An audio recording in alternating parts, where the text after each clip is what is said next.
नमः।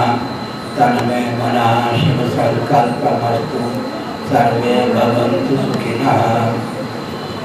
श्री राम जय राम जय जय राम, श्री राम जय राम जय जय राम, श्री राम जय राम जय जय राम, श्री राम जय राम जय जय राम।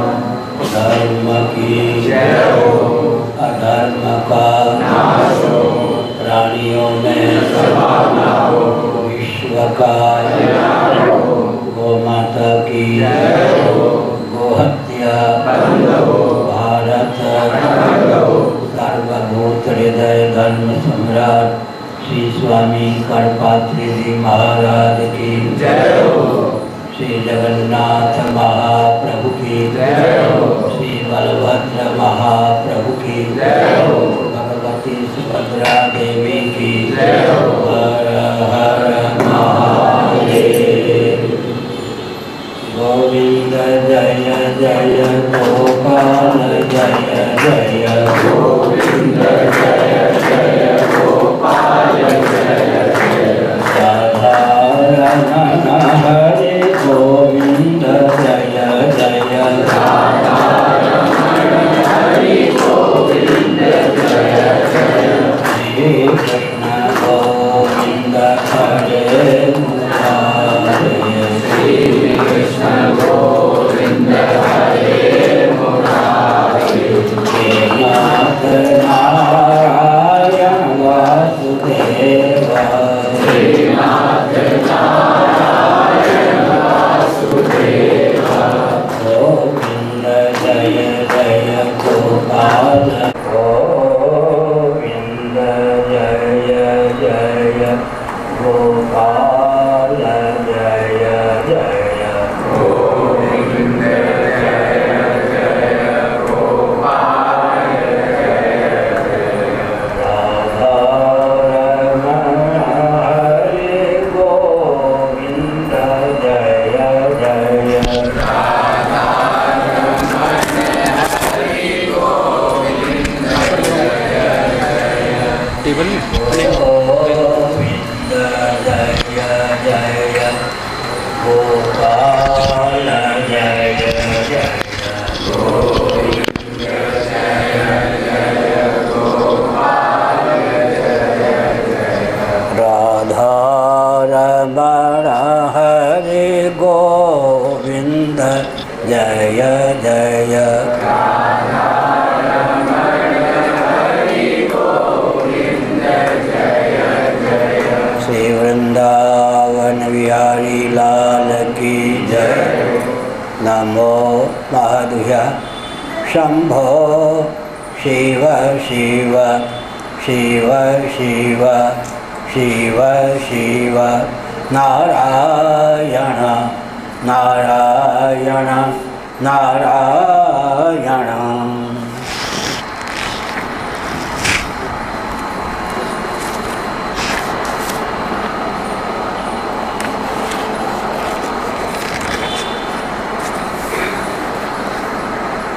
श्रीमद्भागवत दसम स्कंध अध्याय 87 श्लोक 22। अभी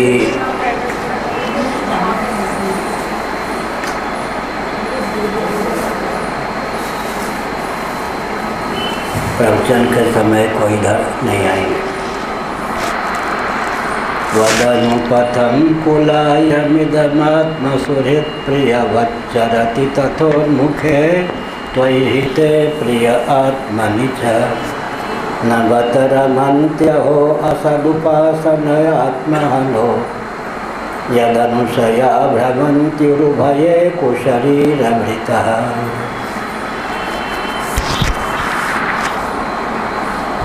स्वयं श्रुतियों ने भगवान का यशोगान करते हुए यह उद्गार व्यक्त किया, प्रभु यह जो शरीर है आपकी सेवा का साधन है, और जब यह आपके पथ का अनुरागी अनुगामी हो जाता है, तब आत्मा हितैषी सुहृद प्रिय व्यक्ति के समान मानो यह आचरण करता है।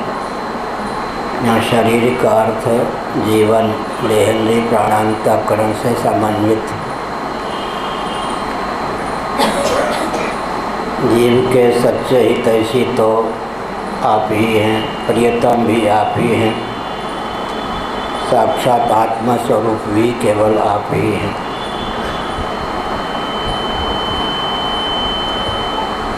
परम कृपालु आप हैं, सदा ही जीव को अपनाने के लिए तत्पर या उद्यत रहते हैं। इतनी सुगमता प्राप्त होने पर भी मानव जीवन का उपयोग सख्य इत्यादि भाव का आलंबन लेकर आपकी प्राप्ति में जो नहीं करते, बल्कि पुनर्भव की योग्यता को ही बटोरने में मानव जीवन का उपयोग और विनियोग करते रहते हैं, मानो वे आत्महत्यारा हैं। उन्हें निसंदेह अधोगति प्राप्त होती है। यह तो अत्यंत वेदना या कष्ट की ही बात है कि मानव जीवन का व्यक्ति उपयोग और विनियोग जन्म मृत्यु के अनादि अजस्र परंपरा का अत्यंतिक उच्छेद करने के लिए न करके पुनर्भव की योग्यता को बटोरने के लिए ही करता है।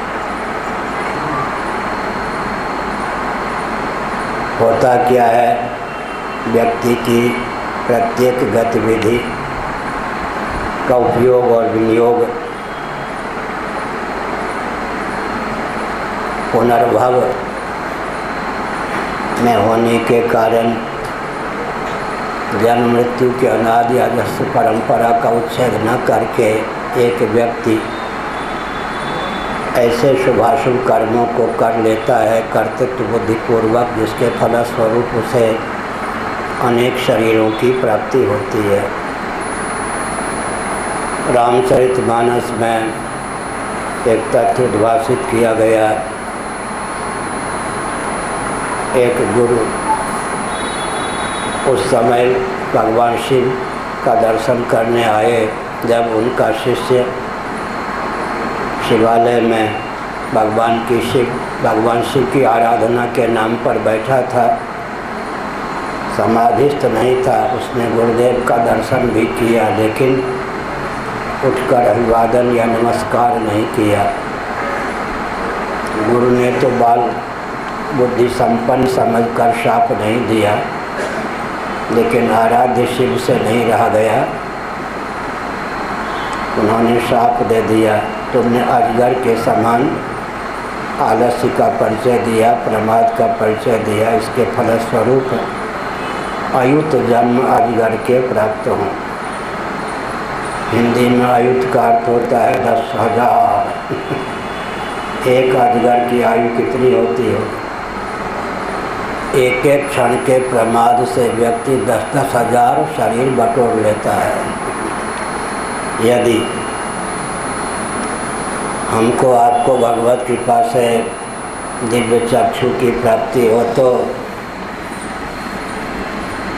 अपने द्वारा पूर्व जन्मों में अनुष्ठित शुभाशुभ कर्म जो संचित का रूप धारण कर चुके हैं, कल्पना कीजिए कोई नया कर्म ना भी करें तो भी 10 अरब 5 अरब जन्म हो सकते हैं। करोड़ों जन्मों को प्राप्त करने की क्षमता बटोर करके भी व्यक्ति संचित कर्मों को नष्ट करने, जला डालने की भावना से भावित न होकर कर्म की पूंजी को बढ़ाने में ही तत्पर रहता है, कर्तृत्व बुद्धिपूर्वक कर्म करता है। कोई भी ऐसा व्यक्ति नहीं एक जीवन में जितने शुभाशुभ कर्मों को वह कर लेता है, उन सब कर्मों का फल भोग कर ही देह त्याग कर सके। अगर ऐसी क्षमता होती तो हमारा आपका यह जन्म होता ही क्यों। हमारा आपका यह जन्म ढंके की चोट से तथ्य को उद्भाषित करता है कि एक व्यक्ति अपने जीवन में कर्तृत्व भोक्तृत्व बुद्धिपूर्वक जितने कर्मों को कर लेता है उसके वश की बात नहीं कि उन सब कर्मों का फल भोग कर ही वह देह त्याग कर सके। अतिरिक्त कर्मों का फल भोगने के लिए उसे पुनः जन्म की प्राप्ति होती ही है। जन्म लेने की योग्यता को दग्ध करने में जीवन का विनियोग न करके करोड़ों जन्म को बटोरने में ही व्यक्ति अपने जीवन का उपयोग और विनियोग कर लेता है। मैंने आनंद वृंदावन में एक संकेत किया था कि भगवान की मुग्धा शक्ति होती है माया भगवती।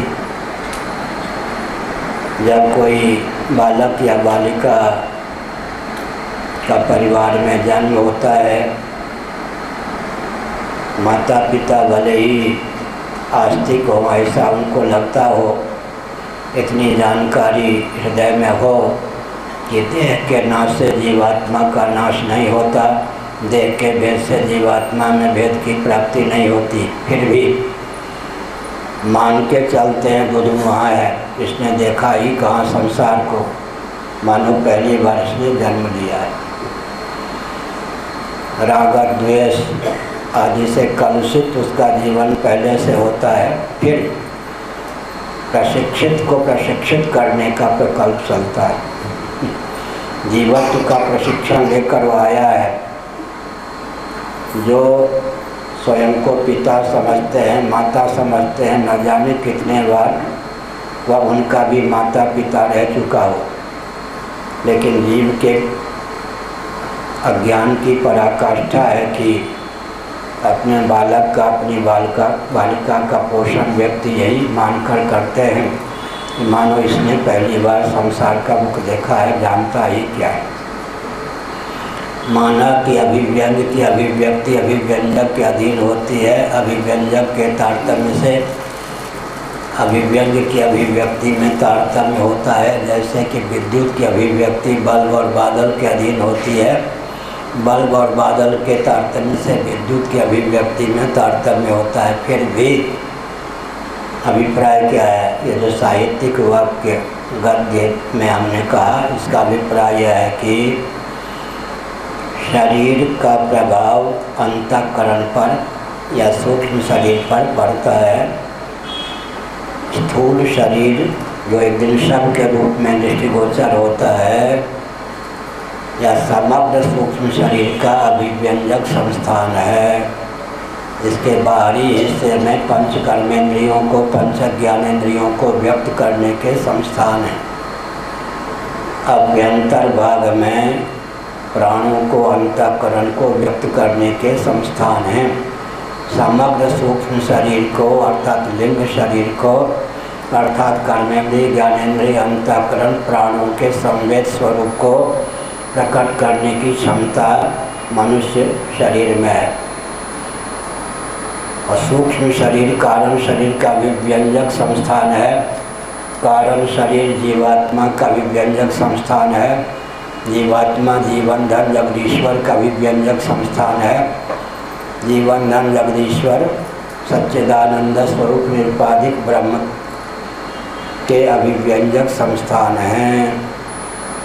शरीर का महत्व है, लेकिन प्रश्न उठता है कि देहेंद्रिय प्राणांतःकरण का अभिव्यंजक जो ये स्थूल शरीर है,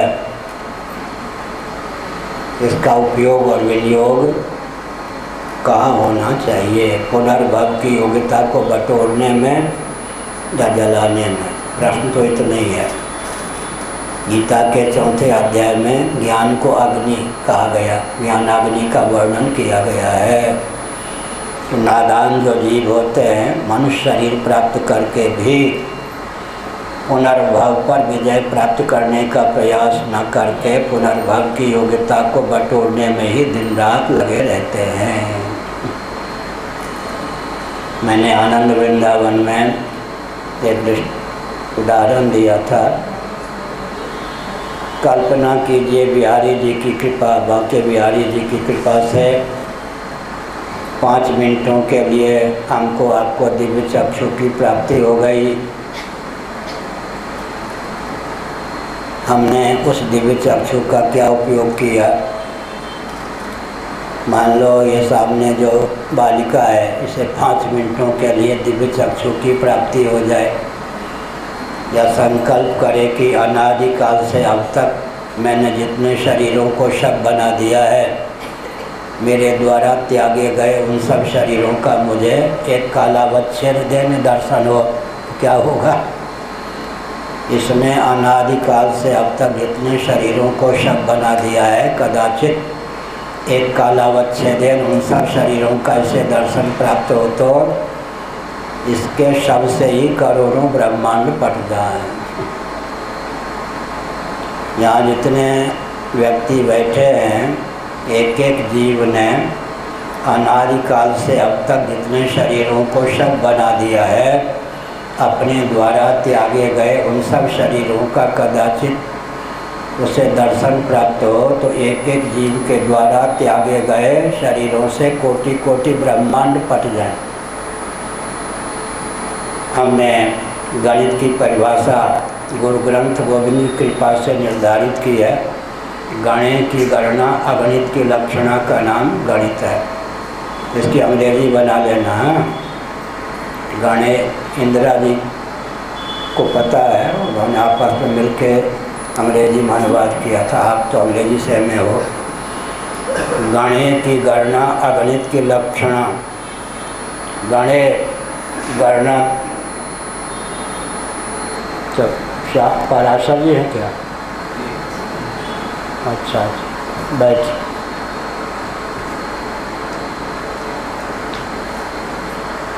आपके ऊपर निर्भर है, यहाँ बैठे या कुर्सी पर बैठे।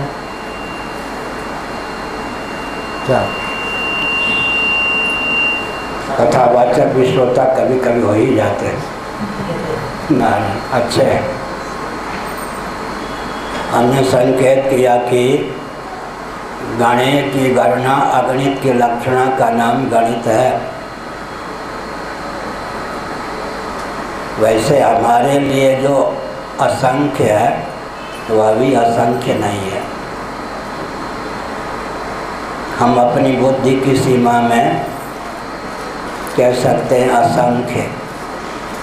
भीष्म जी ने एक भाव व्यक्त किया है महाभारत में।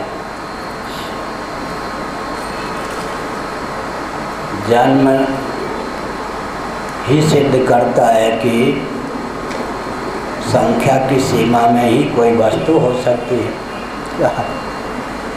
ये दार्शनिक वैज्ञानिक तथ्य है। सृष्टि का जन्म होता है, सृष्टि की उत्पत्ति होती है, असंख्य की तो उत्पत्ति नहीं हो सकती। संख्या की सीमा में जो सामग्री है उसी की उत्पत्ति होती है। हमारी पहुंच के बाहर, गणना की सीमा के बाहर सामग्री के लिए हम कह देते हैं असंख्य। वस्तुतः असंख्य तो जन्मशील हो ये संभव ही नहीं। एक बार सुखताल में गंगा तट पर मैं घूमने जाता था। उन दिनों कमर में इस प्रकार का दर्द नहीं था, तो 5-10 व्यक्ति, यहाँ भी यही चलता था। उन दिनों जब मैं शंकराचार्य नहीं था, मेरा समय लेना 3-3 साल लोगों को प्रतीक्षा करनी पड़ती थी। कोई दम्भपूर्वक नहीं, स्वाभाविक रीति से 3-3 साल में किसी एक व्यक्ति को समय दे पाना संभव होता था। कुछ पूछना चाहते थे व्यक्ति तो घूमते समय ही पूछते थे। तो अब नहीं दिखाई पड़ते। एक गली से हमें नारायण नाम था और कुछ नाम होगा, ब्रह्मचारी कर्णवास में आजकल रहते हैं। तो उन्होंने प्रश्न किया कि जीव की संख्या तो सीमित होगी,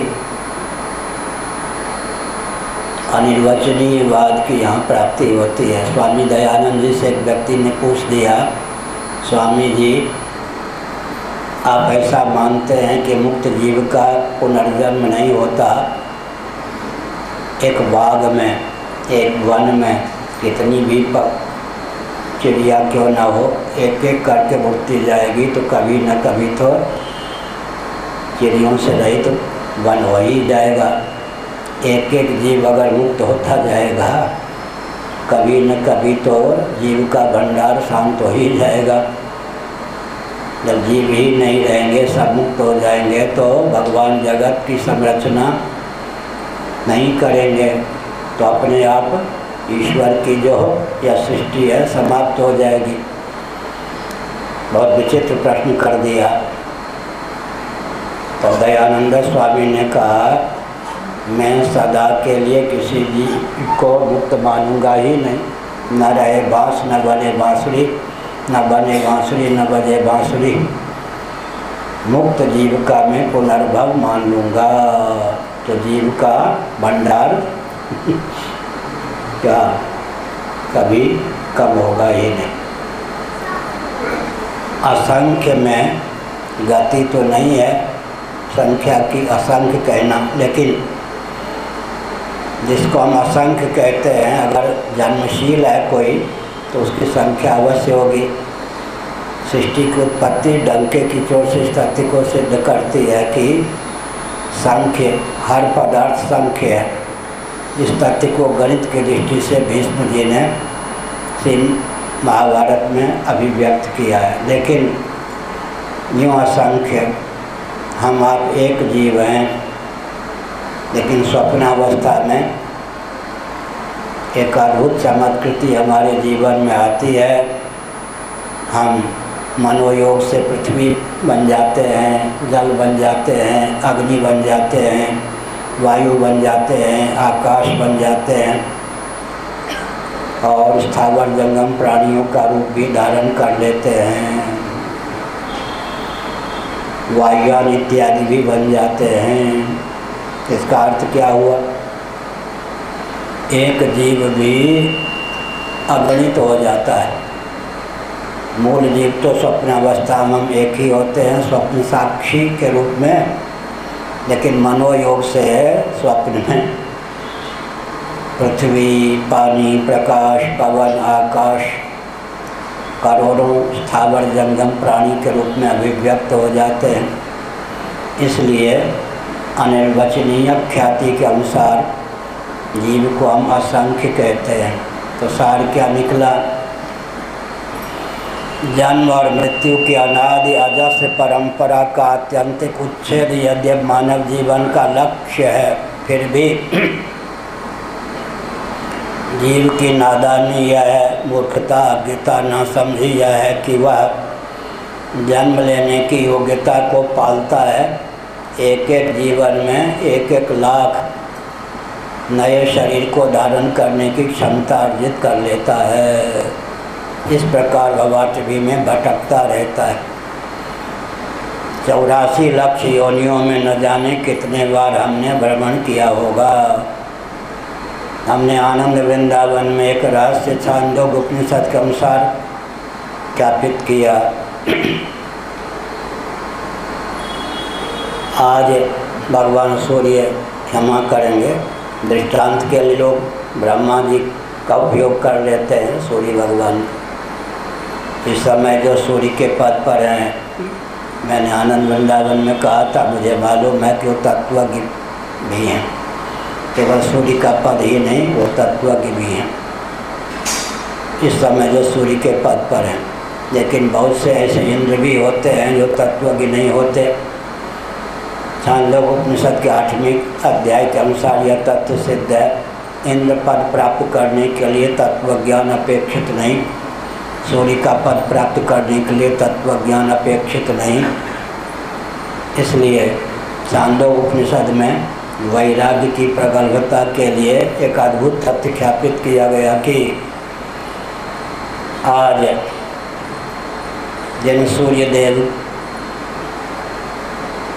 की कृपा से हमारे पापों का शमन होता है, वे सूर्य जिन जिन कर्म और उपासना के फलस्वरूप या जिस कर्म उपासना के फलस्वरूप उन्होंने सूर्य शरीर को प्राप्त किया है, सूर्य पद को प्राप्त किया है,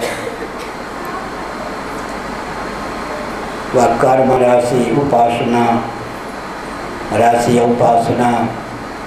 फल देकर जब समाप्त हो जाती है, तब सूर्य को हो सकता चींटी का शरीर भी प्राप्त हो, वृक्ष का शरीर भी प्राप्त हो। ऐसा हमने इसलिए कहा कि मर्त्य लोक में इस श्लोक के अनुसार हमको बहुत अच्छा सुयोग प्राप्त है कि हम जीवन मुक्त हो सकते हैं, तत्वज्ञान संपन्न, वैराग्य प्रति भक्ति से युक्त, वैराग्य बोध भक्ति से युक्त हो सकते हैं। जन्म और मृत्यु के अनादि अजस्र परंपरा का आत्यंतिक उच्छेद कर सकते हैं। निर्देह मध्यम सुलभम सुदुर्लभम श्रीमद्भागवत एकादश स्कंध, इसका अनुवाद किया तुलसीदास जी ने। तब हुंक करी करुणा नर दे, देत ईश बिनु हेतु सनेही, कर्णधार सद्गुरु नावा। कर्णधार सद्गुरु और दृढ़नावा शरीर। मनुष्य शरीर जो है, इसकी गति भोग अपवर्ग दोनों में है, विशेषता इसकी।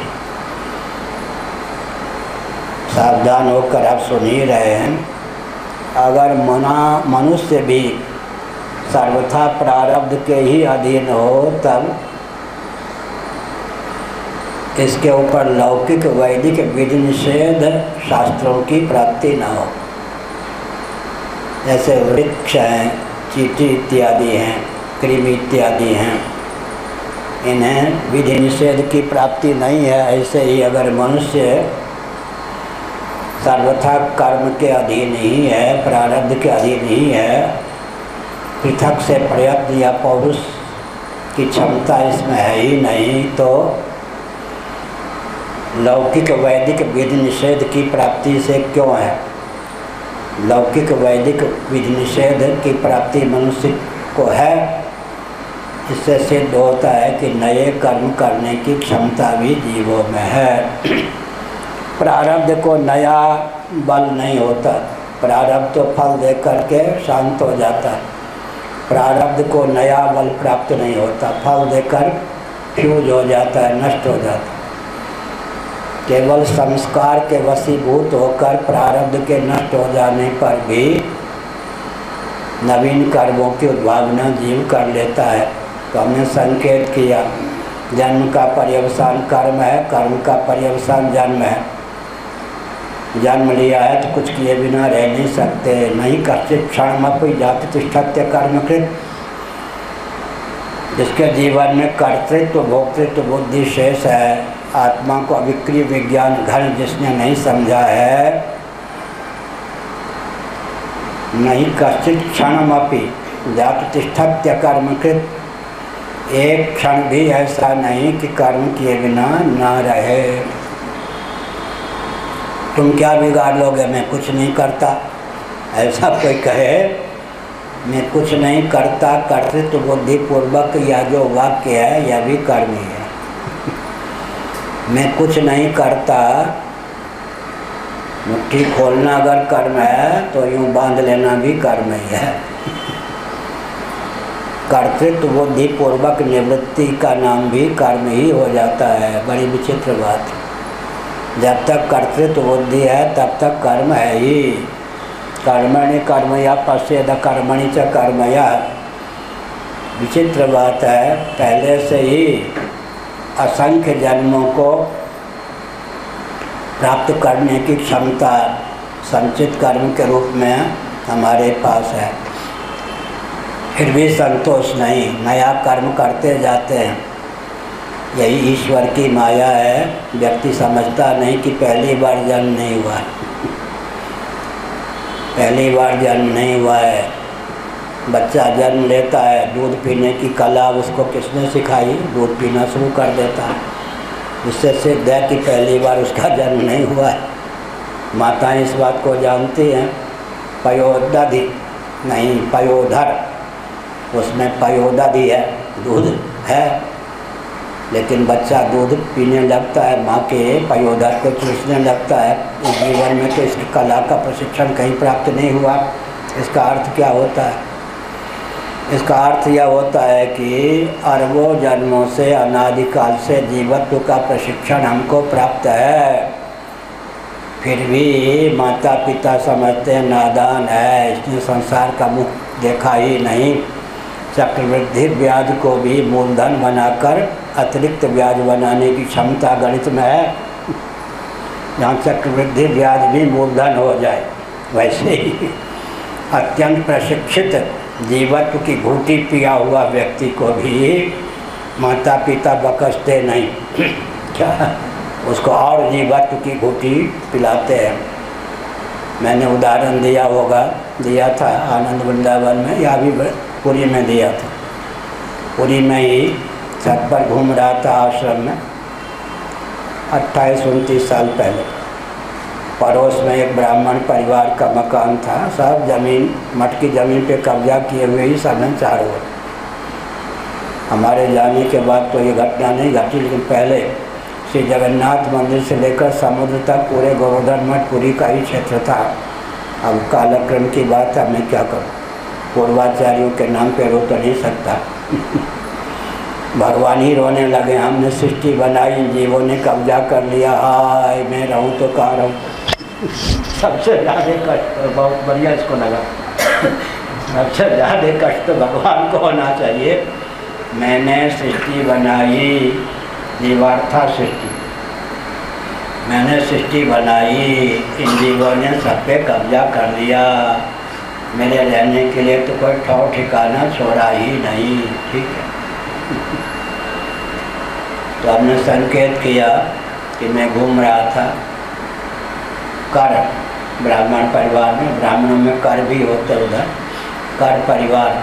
एक छोटा सा बच्चा था 5 साल का रहा होगा। उस घर वालों ने एक कुत्ता पाल रखा था, दैवयोग से बाहर का एक कुत्ता आ रहा था। तो माता पिता ने कहा अपने कुत्ते को ले जाओ, हाथ में डंडा लो, बाहर से जो कुत्ता आ रहा खदेड़ के भगाओ, कुत्ते को उस पर छोड़ दो। कह रहे थे हमें क्या हस्तक्षेप करना था, दत्तात्रेय जी की शैली में शिक्षा ले रही थी। अभी अपने घर का कुत्ता है, बाहर का कुत्ता है, खदेड़ो इसे। क्या अपने घर का कुत्ता है, मैं और मोर तोड़ते माया, देवस की नहीं जीव निकाया। तुलसीदास जग आप सहित जब लग निर्मूल न जाई, होई तब लग कोट उपाय करी, तरी मरी तरी नहीं भाई। तुलसीदास जग आप सहित, आप माने अहमर्थ अहम, मैं मेरा तू तेरा, तू तेरे का अंतर्भाव, मैं मेरा में हो जाता, यही संसार। जिसको हम तू कहते हैं वो अपने आप को मैं कहता है, जिसको हम तेरा कहते हैं वो अपने आप को फिर क्या कहता, वह अपने लिए मेरा शब्द का प्रयोग करता। मैं मेरा, तू तेरा, तू तेरे का अंतर्भाव, मैं मेरा में हो जाता है। तुलसीदास जग आप सहित, जब लग निर्मूल न होई, तब लग कोटि उपाय करिए, मरिए तरी नहीं भाई। इससे अधिक क्या कहते, जग आप सहित, अहम के सहित। अहम जो है संकोच विकासशील है, जो संकोच विकासशील होता है वो आत्मा नहीं हो सकता। गाढ़ी नींद में अहम की बीजावस्था रहती है, स्वप्नावस्था में अभ्यंतर प्रचार प्रसार से युक्त होता है अहम, जागर दशा में बाह्याभ्यंतर प्रचार प्रसार से युक्त होता है अहम। अहम संकोच और विकासशील है। अहमिचा प्रसुप्ते, श्रीमद्भागवत के 11 स्कंद के अनुसार गाढ़ी नींद में अहम भी सो जाता है। इसका अर्थ क्या हुआ, साधो आवे जाय सो माया, जो संकोचशील हो, विकासशील हो, आगमा पाई हो, कभी दिखे कभी ना दिखे, वो माया है। या माया की चमत्कृति है कि भगवान करुणा वरुणालय हैं, जीवों के हित से हितज्ञ, हित करने में तत्पर और समर्थ भी हैं, लेकिन ऐसे भगवान का भी भजन नहीं करता। हमने एक दिन कहा ना, जीवा स्वभाव तो दुष्टा, श्री वल्लभाचार्य विशुद्धाद्वैत के प्रतिपादक, लेकिन जैसे कोई माता चिढ़ जाए, पिता चिढ़ जाए बच्चे पर, कहे राक्षस कहेंगे ऐसे वल्लभाचार्य ने कह दिया जीवा स्वभाव तो दुष्टा, ये जीव स्वभाव से दुष्ट है। और विशुद्धाद्वैत में दुष्टता कहाँ से आ गई? चिढ़ के, जैसे माता चिढ़ के बोल दे राक्षस कहीं का राक्षस बोलती अपने अपनी जगह की क्षेत्रीय भाषा, राक्षस कहीं के, काल कहीं के। तो क्या अर्थ हुआ? जीवा स्वभाव तो दुष्टा, ये जीव स्वभाव से दुष्ट है। क्यों? सब प्रकार के पापड़ मिलते हैं, भजन नहीं करते। बाबा होने पर भी 50 दायित्व अपने ऊपर ले लेते, भजन नहीं करते ये नहीं कि बाबा हो जाने पे भी डट के भजन करें। जीवा स्वभाव तो दुष्टा, ये घटना है सच्ची। तो व्यक्ति अब नहीं दिखाई पड़ते, शरीर हो ना हो पता नहीं। एक ब्राह्मण देवता कुछ काम कर रहे थे, करंट लग जाने से कुएं में गिरने लगे। गिरते गिरते उनके मन में भाव है, फुलोरिया वाली महाराज के कृपा पात्र अपने को मानते थे। हे प्रभु, अगर मरने से बच गया, कल कुशल पुण्य से आ गया ऊपर, वृंदावन में जाकर अंतिम सांस तक आपका भजन ही करूँगा। भगवान तो समझते हैं ये जीव जुआरी है। गर्भ में, माँ के गर्भ में जब रहता है तो चिल्लाता रहता, रोता रहता, प्रभु इस उदर दरी से बाहर करो, भजन ही करूँगा। धोखा देने में समर्थ, स्वभाव से दुष्ट है जीव, लेकिन भगवान सुन लेते हैं। दैवयोग से वो जो ब्राह्मण देवता थे मरने से बच गए, घायल होने से बच गए, लोगों ने कुएं से निकाल भी लिया कल कुशल। अवस्था 50 साल से तो ऊपर की रही ही होगी। उन्होंने लोगों से कहा, देखो गिरते गिरते मैंने भगवान से प्रार्थना की, अगर प्रभु आप बचा लेंगे तो बस वृंदावन में जाकर उड़ियावाली महाराज के आश्रम में रहकर अंतिम सांस तक भजन ही करूँगा। अपनी उपयोगिता 60 साल से अधिक के व्यक्ति घर में सिद्ध करते रहे, घर में कोई पूछता नहीं। अंदर बात आजकल यही है, अपनी उपयोगिता सिद्ध करते रहिए। अगर गिनेगा भी तो पहरेदार बना देगा अपने लिए अलग से कमरा नहीं है तो बरामदे में कहेगा सोइए पिताजी। आजकल यही रहते हैं। अरे भाई, हमने प्रतिज्ञा की, भगवान की कृपा से बच गया, घायल होने से मरने से, वृंदावन में जाकर भजन करूँगा। हाँ पिताजी जाइए, भगवान ने आपको बचा लिया। उड़ियावाली महाराज के यहाँ आए, हमसे कहा, हम वहाँ रहते थे, ऐसा संकल्प लेकर आया हो। मैंने मुस्कुरा दिया। आप मुस्कुरा क्यों रहे? हमने कहा अपनी प्रतिज्ञा पर डटे रहना अपनी प्रतिज्ञा पर डटे रहना। एक दिन मैं शाम को घूम के आ रहा था लावानंद कुंड की ओर से, और ब्राह्मण जी पड़े। हमने कहा कहाँ जा रहे हो? महाराज ये हैं इलाहाबाद हाई कोर्ट में कोई केस चल रहा है, एक वकील साहब मेरे परिचित हैं, सिफारिश करने के लिए जा रहा हूँ, वो वकील मिल जाए तो। हमने कहा वो प्रतिज्ञा, हम जीव हैं महाराज, प्रतिज्ञा करते रहते हैं, तोड़ते रहते हैं लोग। एक की सिफारिश करने के लिए, अच्छे वकील देने के लिए वो व्यक्ति वृंदावन के बाहर गए, आज तक फिर दिखाई नहीं पर मर गए। ये जीव की स्थिति है क्या? जीवा स्वभाव तो दुष्टा, सब प्रकार के पापड़ मिलेंगे, डट के भगवान का भजन नहीं करेंगे।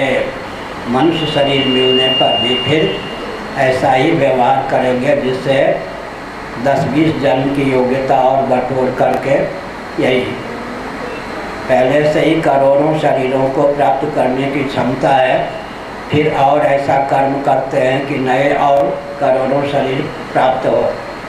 अधिक व्याख्या न करके हमने संकेत किया कि यह जीवन तो नश्वर है, अनित्य द्रव्य ही प्राप्त वानस्मि नित्यम। कठोपनिषद यमराज ने नचिकेता से कहा हवनीय सामग्री की अनित्यता, लेकिन हमने हवन में उपयोग करके ऐसी क्षमता प्राप्त कर ली कि मर्त्यलोक की अपेक्षा आज यमराज का पद, धर्मराज का पद मुझे प्राप्त है। दूसरा अर्थ होता है कि अनित्य जीवन का उपयोग और विनियोग मैंने ब्रह्मात्म तत्व के एकत्व विज्ञान को प्राप्त करने में किया, जिससे मैं स्वयं मृत्युंजय होकर नित्य स्वरूप सदरूप होकर शेष हूँ। अनित्य द्रव्य ही प्राप्तवानस्मि नित्यम। अनित्य देहेंद्रीय प्राणांतकरण का उपयोग और विनियोग अगर हम मृत्यु संसार सागर से संतरण में करते हैं तो अहोभाग्य। जीवन का उपयोग जीवन को बटोरने में नहीं, बल्कि हाँ, कोटि जन्म लग जतन हमारी राहु कर्म कुमारी, वरों शंभु न तो राहु कुमारी। वरों शंभु बहुत विचित्र पद है। शिव जी तो अमोघदर्शी हैं, ये सती ही रूप बदल कर पार्वती के रूप में आ गई हैं। उनकी दृष्टि से, दिव्य दृष्टि से मैं ओझल तो नहीं हो सकती। शिव जी मेरा वर्ण नहीं करेंगे अगर उन्होंने दिव्य दृष्टि का उपयोग किया कि सती ही पार्वती के रूप में आ गई हैं, लेकिन मैं अपनी ओर से वर्ण करके रहूँगी। कोटि जन्म लग रगर हमारी वरों शंभु। दूल्हा बनाऊंगी, वर बनाऊंगी, पति बनाऊंगी तो एकमात्र शिव को, नहीं तो राहु कुमारी। शरीर धारण करती जाऊंगी, शिव को पति बनाने के लिए भजन करती रहूंगी, तप करती रहूंगी, करोड़ों शरीर न्यौछावर कर दूंगी, पति के रूप में वर्ण करूंगी तो शिव को ही। दूसरा शरीर भी धारण नहीं करना पड़ा। इतना बल और वेग। पुराने संत बताते थे, एक व्यक्ति भजन करने के लिए गए, एक दूसरे व्यक्ति भी भजन करने के लिए गए। एक ही वन में, एक उधर एक उधर। दैवोक से देवर्षि नारद जी घूमने के लिए आए तो एक इमली के वृक्ष, विशाल इमली के वृक्ष के नीचे, एक वट वृक्ष के नीचे, नारद जी आप तो अमोघदर्शी हैं, बताइए कुछ कितना समय लगेगा भगवत प्राप्ति में। अच्छा बताऊंगा, फिर आऊँगा, भगवान से बात कर लूँगा तुम्हारे भाई। वट वृक्ष वालों से कहा कि पतझड़ के समय नहीं थे, इस वट के वृक्ष में जितने पत्ते हैं इतने शरीर धारण करने पर भगवान मिलेंगे। तब करते रहो, शरीर छूटता जाएगा। ऐसे बोरा बिस्तर क्या, छोटा छोटा जप वाले सब लेके बढ़ गए। नहीं, एक से का विशाल इमली के पेड़, इमली के पत्ते बहुत छोटे होते, जितने पत्ते हैं उतने जन्म लेने पर भगवान से बात हुई और मिल जाए। भगवान ने कहा, अरे फिर क्या नाचने लग गया। भगवान ने कहा कि इतने जन्म के बाद मिल जाएंगे। हाँ, भगवान ने कहा। अरे वाह, 10 मिनट तक विभोर होकर नाचता रहा, गाता रहा, भगवान मिलेंगे, भगवान प्रकट हो गए। उतने जन्म का इसी शरीर में और 4-5 घंटे में ही। तो प्रश्न उठा कि भगवान तो झूठ बोलते नहीं, फिर ये क्या हुआ। उसको इतना आह्लाद हुआ, उसको इतनी तन्मयता की प्राप्ति हुई, उतने जन्म देने की जो क्षमता थी उसको उसने 2-3 घंटे में ही पूर्ण कर दी। इसलिए सारी शक्ति लगा दे। यहाँ सने सुष्यत में शरीरम, बुद्ध ने कहा, बैठ गया तो बैठ गया, अस्थि त्वक इत्यादि प्रलय को प्राप्त हो जाए, कोई चिंता नहीं। अब भगवान का दुर्लभ बोध प्राप्त किए बिना उठूंगा नहीं। दिल बहुत विकट बात। ये मनुष्य जो है बहुत चतुर होता है।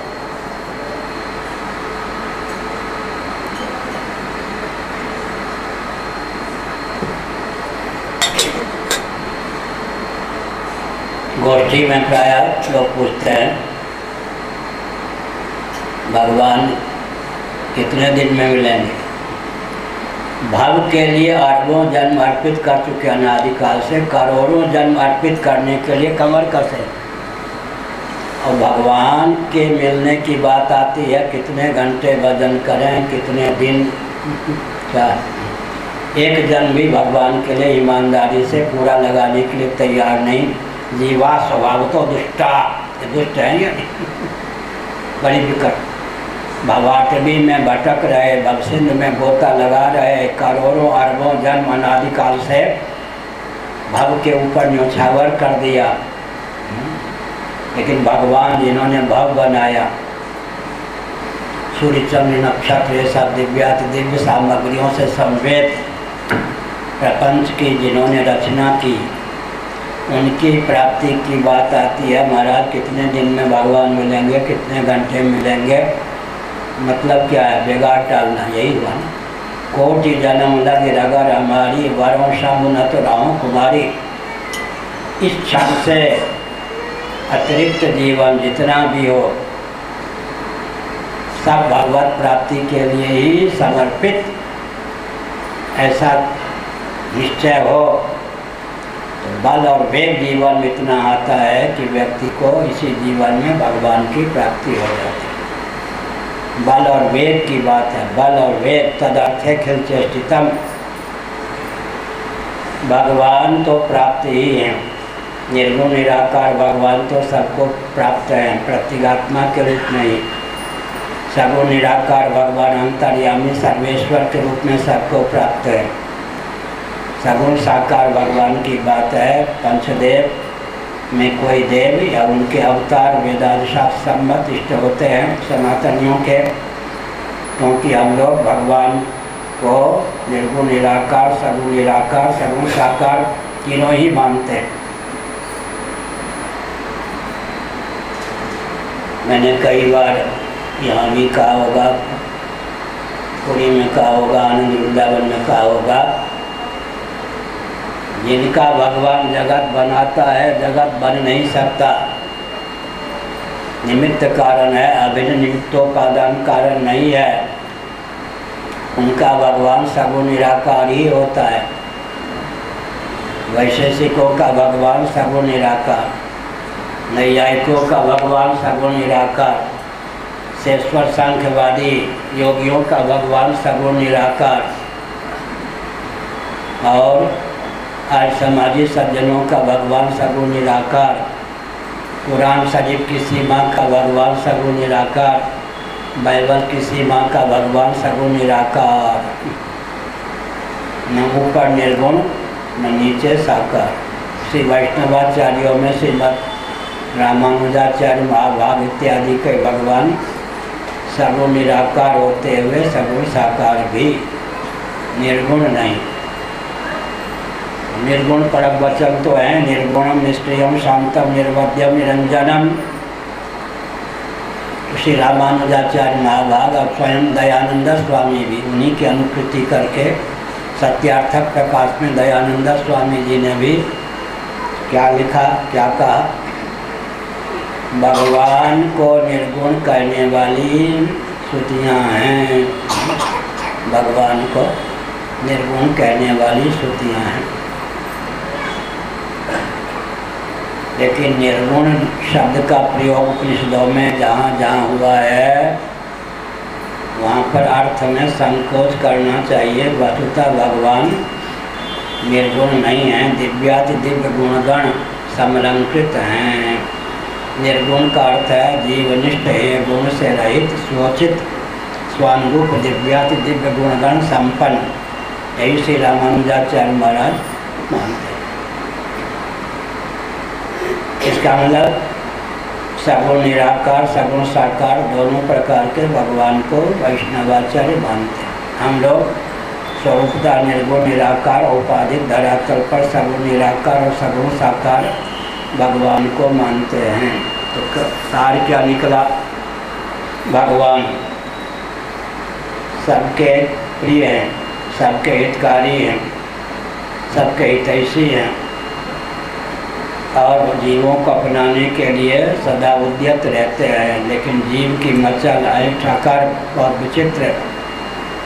सब प्रकार का पापड़ बेलता है पर भगवान का भजन नहीं करता, जबकि मनुष्य शरीर में आत्मा वारे द्रष्टव्य श्रोतव्य मंतव्य निधिध्यासितव्य,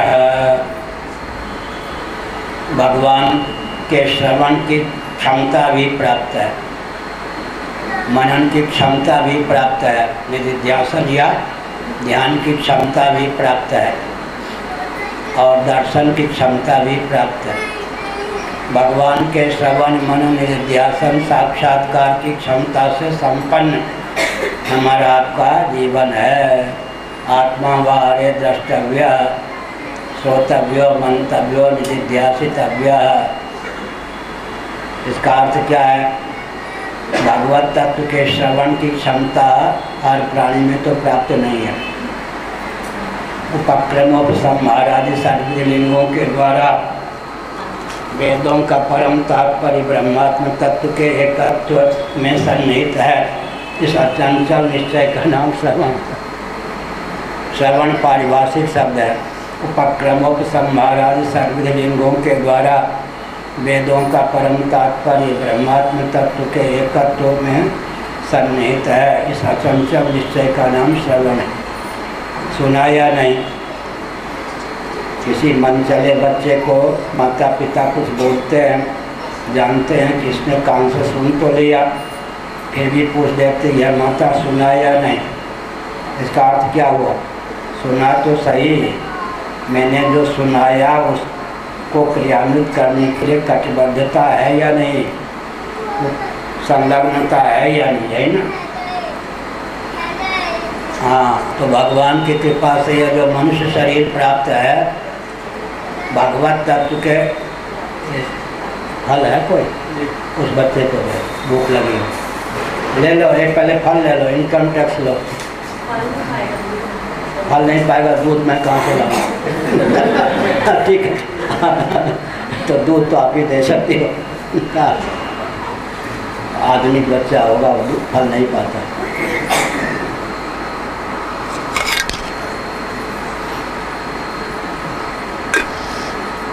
क्या सार निकला?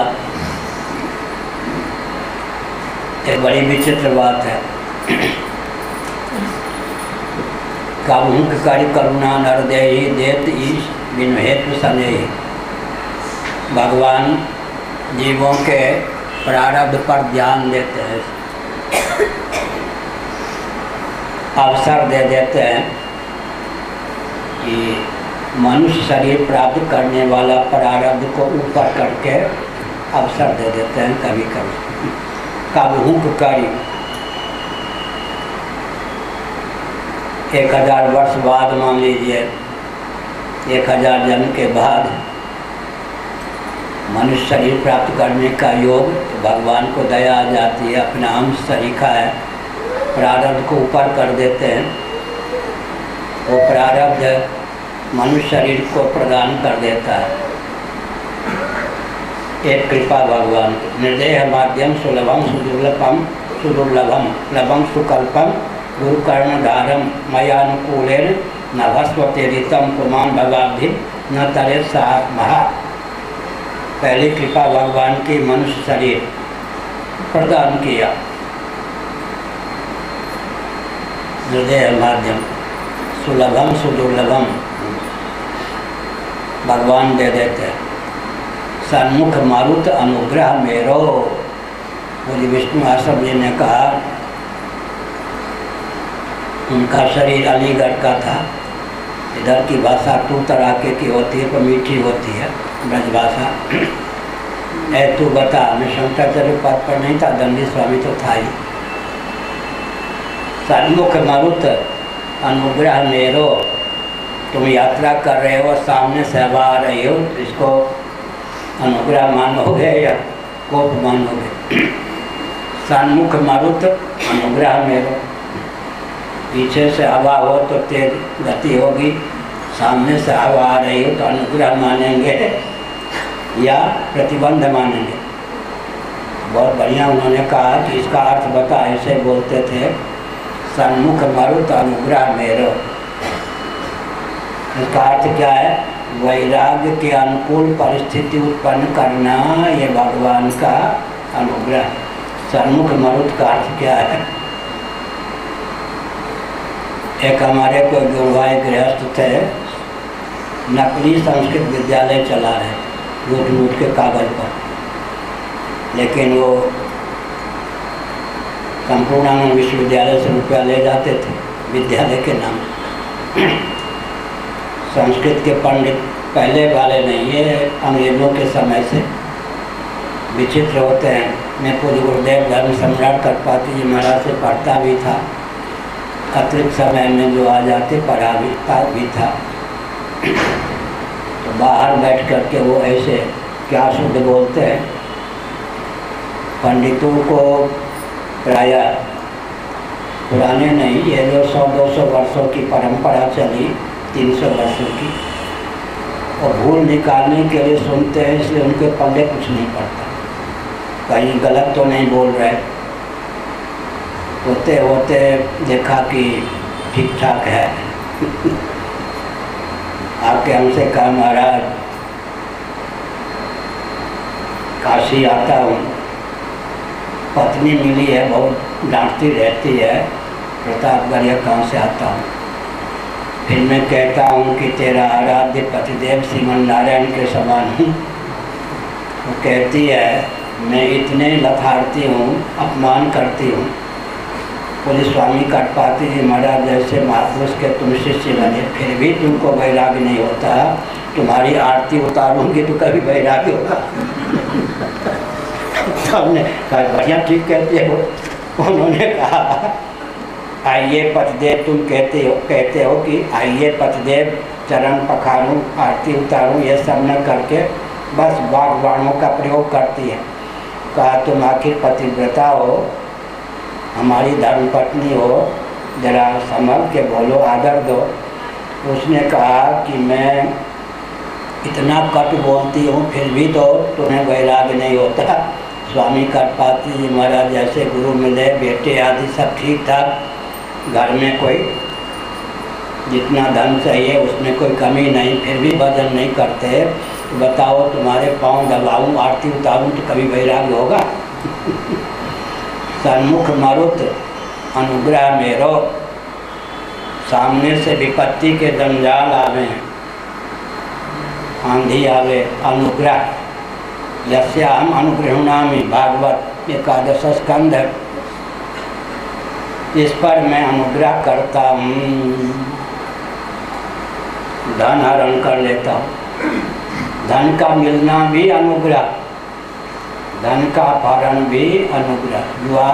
जुआरी शराबी ना हो, लेकिन आर्त अर्थार्थी पर भगवान का अनुग्रह क्या है? कष्ट का निवारण कर देना, धन धान्य से भरपूर जीवन को कर देना। और जिसको भगवान अपने अत्यंत निकट लेना चाहते हैं, उस पर अनुग्रह और ढंग का होता है। वैराग्य योग परिस्थिति पैदा कर देना। सन्मुख मरुत अनुग्रह मेरो, इसका अर्थ क्या हुआ? मैं अपने जीवन की गाथा सुनाता हूँ। जब 6ठी-7वीं कक्षा में पढ़ता था, प्रायः पाठ्य पुस्तकें, गणित के तो सब प्रश्न तैयार रहते थे, बाकी जो पुस्तकें होती थीं आदि से अंत तक सब कंठस्थ होती थी। कहीं विष दे दिया गया, 22 बार कांच दे दिया गया, कुछ प्रभाव बुद्धि पर पड़ा, नहीं तो पाठ्य पुस्तकें गद्य सब याद रहती थी, पहले अक्षर से अंतिम अक्षर तक। तो फिर भी पूरी तैयारी रहती थी। प्रशंसा नहीं है, वस्तुस्थिति है, दिल्ली में भी पढ़ा हूँ। तो कोई अध्यापक, प्रिंसिपल जो होते थे हायर सेकेंडरी स्कूल के, कहते थे कोई बात नहीं, आज अमुक अध्यापक नहीं आए तो विद्यार्थी अमुक क्लास ले लेगा। मैं अपने कक्षा का शिक्षक भी होता और विद्यार्थी तो होता ही, तो सब निश्चिंत रहते थे, कोई अध्यापक नहीं आए वो क्लास ले लेगा, अपनी कक्षा को पढ़ा देगा। तो भी स्वप्नावस्था में जो प्रश्न पत्र आगे आने वाला होता था परीक्षा में, सब आ जाता। अपने मित्रों को, सहपाठियों को बताता, इस प्रकार का प्रश्न आना है, यह प्रश्न आ ही नहीं सकता। हमने कहा देखना जो कहते हो वो भी अनुग्रह। उसके बाद भगवान ने इधर का प्रशिक्षण देना चाहा तो दिल्ली तिबिया कॉलेज क्षेत्र में रहता था, नीचे कमरे थे लेकिन जानबूझ के बरसाती ऊपर रहता था। कोई चोर नहीं, कोई बंदर नहीं, हमको सब भगवान ने जीवन ऐसा दिया। हम अध्यापक को देखते तो हम रास्ता ऐसे देते उनको, वो हमको देख लेते तो रास्ता छोड़ के हमको इधर से आओ, हमको रास्ता देते। बड़ा स्नेह सम्मान सब जगह प्राप्त। चोर और कोई नहीं था, लेकिन देखते देखते पुस्तक गायब हो जाती। परीक्षा दे के 1 महीना पहले कहाँ तक रुपया लाने, नई पुस्तक कहाँ तक खरीदें। परीक्षा दे के आता तो पुस्तक प्रकट हो जाती। हमने सोचा ये क्या है, भूत प्रेत तो हमारे सामने आ नहीं सकता, भूत प्रेत तो हमारा नाम लेके डरते हैं। 1-2 बार भूत प्रेतों से खूब संघर्ष हुआ, शास्त्रार्थ हुआ है बचपन में। 10-12 साल की आयु के थे, घोर जंगल में, बाग में, आम के बाग में अकेले था। एक प्रेत आ गई महिला, उसको हमने बड़े डांटा बहुत जोर से। उसने संकेत किया, समझते भी हो कि मैं कौन हूँ, फिर भी डांटा, फिर भी डांटा। तो भूत प्रेत से तो डरता नहीं, भूत प्रेत हमारा नाम लेकर डर खाता है, ये भी मुझे मालूम। लेकिन परीक्षा दे के आता है तो पुस्तक प्रकट हो जाती। तो हमने सोचा, एक दिन हुआ था जब प्रश्न पत्र स्वप्न में सामने आ जाते थे। आज वो है कि देखते देखते पुस्तक लुप्त हो जाती है, संकेत कुछ और है। इधर की पढ़ाई ठीक, अब उधर चल पड़ा। हम लोग आज ही आए, कल कहाँ रहेंगे ये नहीं। मैं अभी दूसरे भाव से बोल रहा हूँ, क्या? हाँ, एक रस दूसरी दृष्टि से बोल रहा हूँ। हम भगवान के द्वारा मोर्चे पर नियुक्त होते हैं पराशर जी। जब जहाँ भगवान के द्वारा नियुक्त, जैसे आजकल कहते हैं ना, ट्रांसफ़र हो गया, हम भगवान के द्वारा मोर्चे नियुक्त होते हैं। हमारा जीवन अपने हाथ में नहीं होता, भगवान के हाथ में होता। सर्वतो भागेन, भगवान जिस मोर्चे पर नियुक्त कर देते हैं उस मोर्चे पर नियुक्त हो जाता हूँ। फिर यह नहीं कि उस मोर्चे को पकड़े रहूँ। जब संकेत हुआ, आप चलो, जिधर चलो। हमने संकेत किया कि भगवान क्या देना चाहते हैं। कभी प्रश्न पत्र स्वप्न में आ जाता था, अभी देखते देखते पुस्तक लुप्त हो जाती है। इधर की पढ़ाई पूरी हो गई, इधर चलो, ठीक।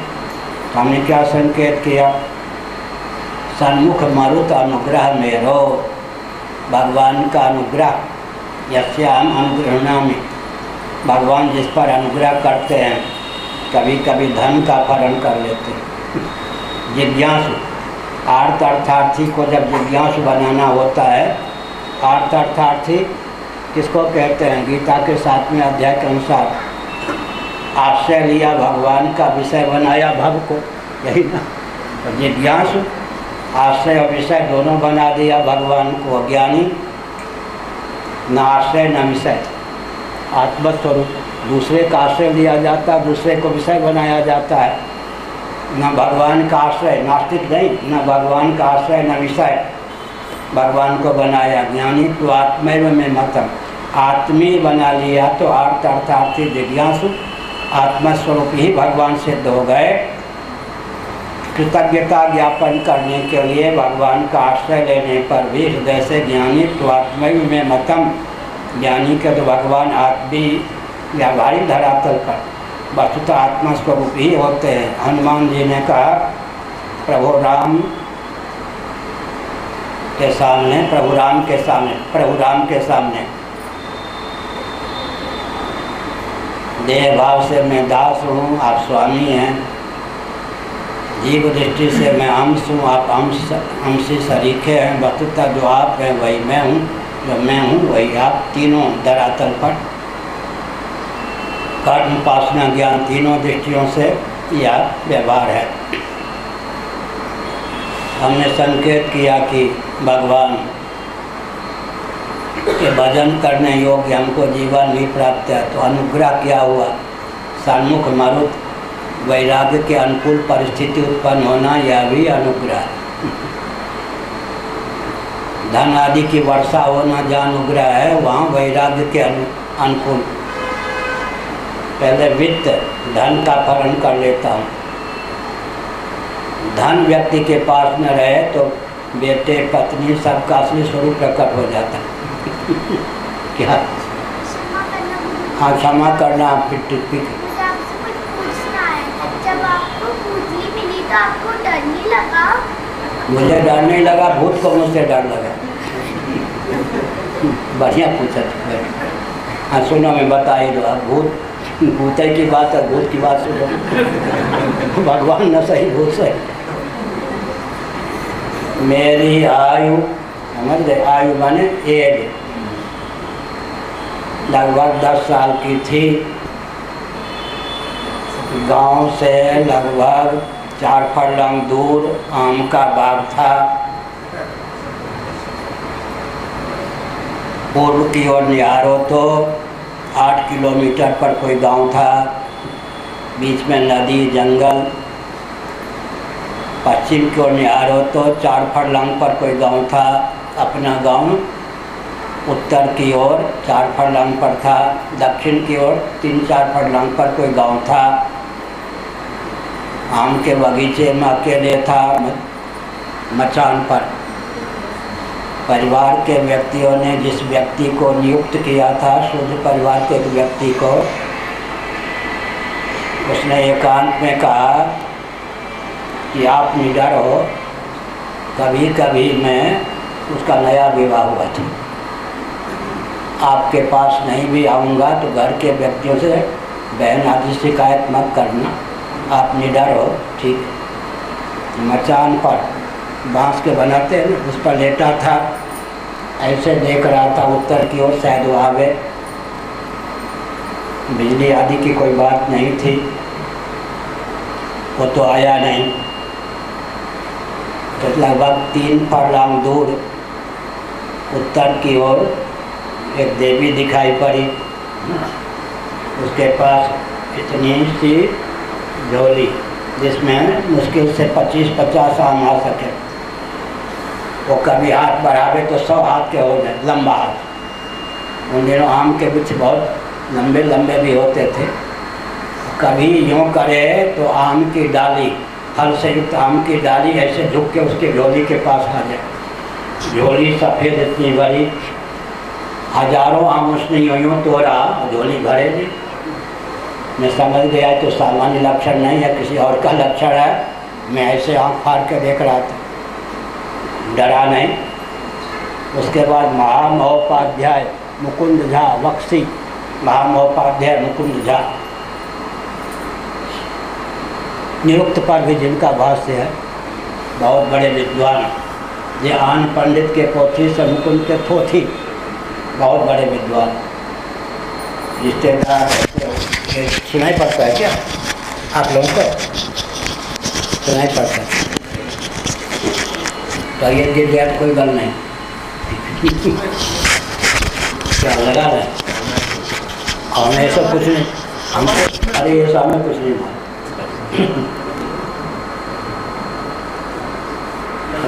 लगा ज्योमेट्रिकल ड्राइंग वाला ही मैं था, लेकिन अच्छा भूल गए। ठीक है, बैठे। तो वो पड़ोसी, बहुत लंबा आम का पेड़ था, नीचे के सब आम तोड़ लिए थे, ऊपर कौन चढ़ेगा। अभी भी स्वामी जी ये सब जानते हैं, जिस क्षेत्र का शरीर है, पक्के मार्ग पर चलिए कार में बैठ के, कार के ऊपर आम की डाली आ जाती है, 50 आम लगे होते, कोई एक नहीं तोड़। उधर की मर्यादा है, किसी के बाग में कोई हाथ नहीं उठा। यात्री जा रहे हैं, मार्ग है, आम की डाली झुकी हुई, आम लगे हुए, एक आम भी कोई नहीं तोड़े। अनुशासन परंपरा से वहाँ पड़ोसी के बाग में नीचे काम तोड़ लिए गए थे, ऊपर काम छोड़ दिया, कौन चोर चढ़ेगा, कोई रखवाला नहीं था। अब मैं देख रहा हूँ कि आम को सैकड़ों आम तोड़ लेने पर भी इसकी छोटी झोली भरी नहीं, सफ़ेद कपड़ा पहने हुए है, और मेरे हाथ बगीचा के बाहर वो आम तोड़ रही थी। मैंने डांट दिया, है क्या करती है? उसने यूँ करके देखा, मुझसे थोड़े रहा जाए, है क्या करती है? फिर देखा, मेरी मातृभाषा हिंदी नहीं है, जो मातृभाषा उसमें मैंने कहा। फिर उसने किया, है क्या करती है? बहुत ही मीठे शब्दों ने कहा, अरे बच्चे नादान, तू जानता भी है मैं कौन हूँ, फिर भी मौत से खेलता है, चुप। मुझ में क्षमता नहीं है कि तेरे वाक की सीमा में प्रवेश कर सकूं। अब मुझसे क्या, मेरा तेरा का क्या प्रश्न होता है, आम तोड़ती जा रही है। उसने मुस्कुरा के कहा, इसका अर्थ क्या है? श्रृंगेरी के शंकराचार्य, जब मैं श्रृंगेरी में था तब वो विद्यार्थी थे, अब तो उन्होंने अपना उत्तराधिकारी बना लिया है। मेरे विद्यार्थी नहीं, वहाँ के विद्यार्थी। तो मैंने कहा कि मुझसे सावधान रहिएगा, मैं भूत प्रेत से भी लड़ झगड़ के उनको ही पस्त होना पड़ा, मुझसे ज़्यादा मुँह मत लगाइएगा। हमने क्या संकेत किया? हमने संकेत किया कि यह जो शरीर है, देहेंद्रिय प्राणांतकरण से युक्त जीवन, इसमें विलक्षणता क्या है? हम संसार को ही नहीं, चाहें तो भगवान का भी श्रवण कर सकते हैं। हमारी मननी शक्ति इतनी उद्बुद्ध है कि हम भव का ही नहीं, भगवान का भी मनन कर सकते हैं। हमारी निधिध्यासन शक्ति इतनी मजबूत है कि भव का ही नहीं, भगवान का भी ध्यान कर सकते हैं। इसका अर्थ श्रवण मनन निधिध्यासन की क्षमता से संपन्न हमको जीवन प्राप्त हुआ है। फिर भी केवल भवाटवी में भटकने में, भवसिंधु में गोता लगाने में ही देहेंद्रिय प्राणांतकरण से जीवन का उपयोग और विनियोग करते हैं। यही तो माया है। तो यही खेद की बात, भगवान खेद प्रकट करते हैं कि भवसिंधु के संतरण का बानक बन जाता है। भगवान की बात मैंने कही, मनुष्य शरीर दे देना पहली कृपा, वैराग्य के अनुकूल परिस्थिति उत्पन्न कर देना दूसरी कृपा, किसी सच्चे महापुरुष से संपर्क करा देना तीसरी कृपा। उसके बाद भगवान चैन की बंसी बजाते हैं, अरे बंदे, हमारे सहपाठी ज़्यादा थे, पंजाबी ही थे दिल्ली में, अरे बंदे मुझे जो करना था तेरे लिए कर दिया, अब तुम्हें भवसिंधु तरना है तो तर, नहीं तो मत तर। क्या इतनी कृपा, नर शरीर दे देना, वैराग्य के अनुकूल परिस्थिति उत्पन्न कर देना, किसी महापुरुष से संपर्क करा देना, इसके बाद भगवान चैन की बंसी बजाते हैं। अब आत्म कृपा करना हो तो करो, दूसरों पर कृपा तो क्या, अपने ऊपर भी जीव कृपा नहीं कर पाता।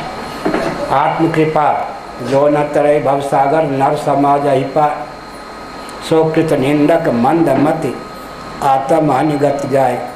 बैठी अभी नहीं, हाँ बैठी। तो समय भी हो गया, 6:07 हो गए।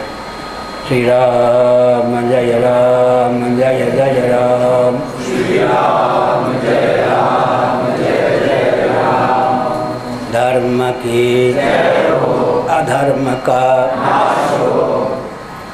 प्राणियों में विश्व का, गौ माता की गोहत्या, भारत सार्वभूत हृदय धर्म सम्राट श्री स्वामी करपात्री जी महाराज की। इसलिए गला बरसाया कि पूज्य गुरुदेव धर्म सम्राट स्वामी करपात्री जी महाराज से 6 वर्षों तक चातुर्मास्य के दिनों में पढ़ने का अवसर प्राप्त हुआ। जब वो बाह्य दृष्टि से रुग्ण शरीर से थे, 6 महीने उनकी सेवा में रहने का अवसर प्राप्त हुआ। 14 घंटे उन्होंने संवाद किया, 14 घंटे गोष्ठी हुई हमारी उनकी, हमारे प्रश्नों का उत्तर दिया, भविष्य में क्या क्या करना है सारा बताया अभियान। उन महापुरुष का अनुग्रह प्राप्त है। तो हमने संकेत किया कि भवसिंधु संतरण के लिए ये सब बालक भगवान बनाते हैं। और जिससे जो कार्य लेना होता है, अगर सर्वतोभावेन भगवान के प्रति व्यक्ति समर्पित हो जाए तो भगवान समष्टि कक्षा में उसको ले लेते हैं। हमने विषय यह चलाया कि हम लोगों की नियुक्ति कहीं और से होती, कभी किसी और लोक में भी हो सकती है 14 भुवनों में किसी और लोक में भी नियुक्ति हो सकती है। तो हमारा अपना कोई अभियान नहीं होता, अपनी कोई योजना नहीं होती। हम लोगों की नियुक्ति वहाँ से होती है, जब तक यहाँ नियुक्ति है तब तक यहाँ। इसलिए जीवन का उपयोग और विनियोग भव सिंधु के संतरण के लिए औरों को भी भव सिंधु संतरण का योग प्राप्त हो सके। गीता के महात्म्य में लिखा, भगवान ने कहा इस प्रकार का ज्ञान विज्ञान पात्रों में जो वितरित करता है वो बहुत मेरा लाडला प्यारा होता है। इसलिए भगवान ने, गुरुओं ने जो विद्या दी है, गुरु गोविंद ग्रंथ की कृपा से जो विद्या प्राप्त है, अधिकारियों में फैले, यह भावना है। शरीर तो नश्वर है, लेकिन भगवान सूर्य ने जो गणित का ज्ञान दिया है, अभी तो 1 लाख पृष्ठों में केवल 1550 पृष्ठों की सामग्री कंप्यूटर में है। अभी विषय सूची बना रहा हूँ, पूरी जाने पर उसके छपने का योग लगेगा। लगभग 1 लाख पृष्ठों की सामग्री गणित पर नवीन है, जो मर्त्य लोक में तो सुलभ नहीं। तो भगवान की कृपा से इस प्रकार के ज्ञान विज्ञान भी प्राप्त होते हैं, उससे लोक की सेवा होती है। ये ब्राह्मणों का कर्तव्य है, हम लोगों का कर्तव्य है। कालक्रम से विकृत ज्ञान विज्ञान को विशुद्ध करना। आदि शंकराचार्य ने क्या किया, बौद्ध आदि के चपेट में आकर जो ज्ञान विज्ञान विकृत हो गए थे उनको विशुद्ध किया। विलुप्त ज्ञान विज्ञान को प्रकट करना, यह भी दायित्व होता है। यहाँ जो ज्ञान विज्ञान या आजकल की भाषा में कला, साइंस और आर्ट, साइंस माने ज्ञान और आर्ट माने कला। मर्त्य लोक में जो ज्ञान और कला का विलोप होता है, सूर्य मंडल में जाकर स्थित रहता है। सूर्य भगवान की कृपा से कोई चाहे तो उस लुप्त विद्या और कला को प्राप्त कर सकता है। इस प्रकार से हमने संकेत किया, लुप्त ज्ञान विज्ञान को प्रकट करना, विकृत ज्ञान विज्ञान को विशुद्ध करना, 2 काम हो गया। सूत्रात्मक ज्ञान विज्ञान को विशद करना, ब्रह्मसूत्र पर भाष्य लिख के शंकराचार्य महाराज ने यह काम भी किया। व्यासपीठ अगर विकृत हो तो उसे विशुद्ध करना। जैसा आचार्य व्यासपीठ पर हो वैसा होना चाहिए, वैसे आचार्य को प्रतिष्ठित करना। अनंत में शासन तंत्र का शोधन करना। भारत विश्व का हृदय है, इसके अस्तित्व और आदर्श की रक्षा के लिए जिस प्रकार का शासक अपेक्षित है उस प्रकार का शासक भी देना, और व्यासपीठ और शासन तंत्र में सैद्धांतिक सामंजस्य स्थापित करना। ये इतना काम भगवान शंकराचार्य ने अपनी परंपरा के आचार्यों को दिया है। विकृत ज्ञान विज्ञान को विशुद्ध करना, विलुप्त ज्ञान विज्ञान को प्रकट करना, व्यासपीठ को दिशाहीन आचार्यों से विहीन रखना, व्यासपीठ को सुव्यवस्थित रखना, शासन तंत्र को भी सुव्यवस्थित रखना, और दोनों में सैद्धांतिक सामंजस्य स्थापित करके भारत के अस्तित्व और आदर्श को उद्दीप्त रखना। 5-7 मिनट कोई प्रश्न हो तो कर सकते हैं।